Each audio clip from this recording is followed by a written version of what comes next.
Hello again, chaps and chapettes. How are we all doing? It's lovely to see you all again, as always. So guys, I came across a video the other day on Twitter of a young woman. I think she must have been a young Jewish woman who was, well, some would say bravely, attending one of these pro-Palestine, pro-Hamas peace marches, I think they're starting to be called.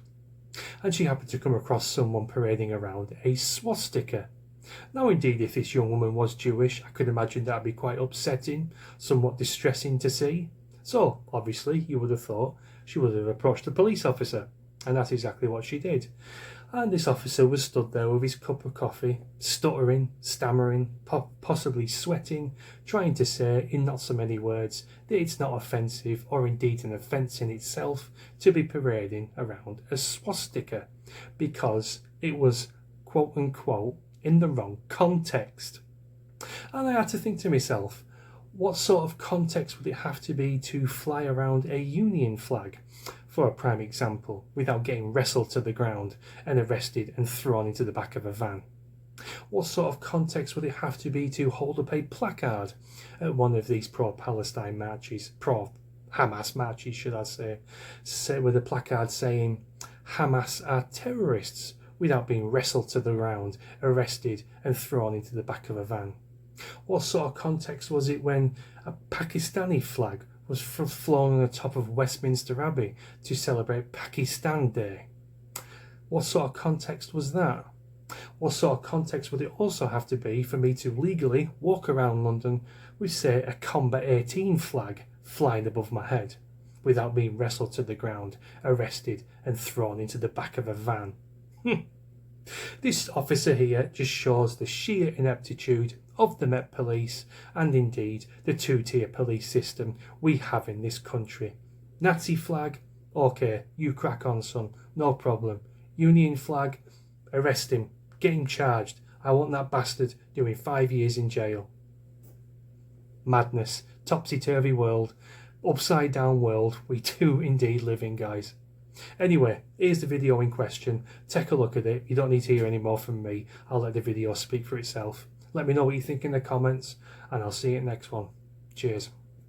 Would you like to walk with me? Because I can point these people out to you. And again, I was told when I asked that a swastika was not necessarily anti-Semitic or destruction of public worship. That doesn't seem right to me. Okay, so I think the symbol in of itself. It is. Oh my God, film it. Please, film. Please, for the love of God, film. It is anti-Semitic. So, is this not allowed? I'm sorry, I didn't say it wasn't. Can I just ask the question? I'm just asking a question, I didn't say it wasn't good. Can I, if someone is carrying a sign that's a swastika, you said you wouldn't arrest them on the spot, it has to be investigated online? I don't think it is. Yes, it is. In What? A swastika in and of itself is not anti-Semitic. There's nothing more anti-Semitic than... You're aware of the Public Order Act and the legislation that we work under, madam? A swastika is a swastika. Madam, I can have the conversation with you. I'm happy to, but I'm just confused as to what's confusing about a swastika. There are various facets to the Public Order Act, okay? Yes. So in this sphere, we're working under things called Section 5 of the Public Order Act, Section 4A of the Public Order Act. There's some of the primary legislation we're using, all right? So if you go away and have a look at that, and it's all about if something's likely to cause harassment, alarm or distress, if it is written, there's written words, or there's spoken words that are abusive. So, sorry, under what context is a swastika not disrupting public order? Could you just explain under what symbol that's not disrupting public order? I haven't said at any point, have I, that it is or it isn't. Everything needs to be taken within context, doesn't it? Yeah, but it's a context of but why does the swastika need context? Israel. This is my question. Why is a swastika not immediately anti-Semitism? Why does it need context? This is what I'm confused about. This isn't even about Israel. Hitler is not anti-Semitic too. In what context is a swastika not anti-Semitic and disruptive to public order? That's just my question.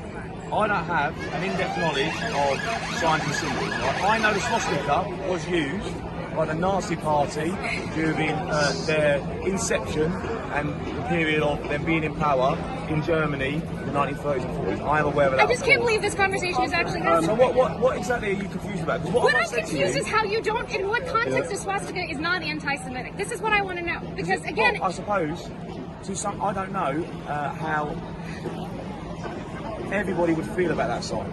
Now, if you came up to me and you felt harassed, alarmed, distressed about a symbol that someone Okay, was... I'm extremely distressed. I'm very alarmed. I offered to take you to people who have those signs and are still Right, walking so around. what you need to understand is, with our police officers, throughout the footprint of this event, okay, we're not going to leave here because this is our role and responsibility. But if you walk down the road and you see that person, then there's a police officer.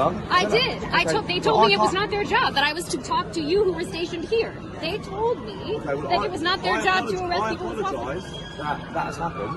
I'm here working to the Bronze Commander, and it is not my responsibility, unfortunately, my role, to walk down the road. Now, if you walk down the road and you see somebody, then we can send some other officers with you It's like back. 15 people. Sorry? It's like 15 people. It's not even just swastikas. It's pictures of people with horns. I told you already,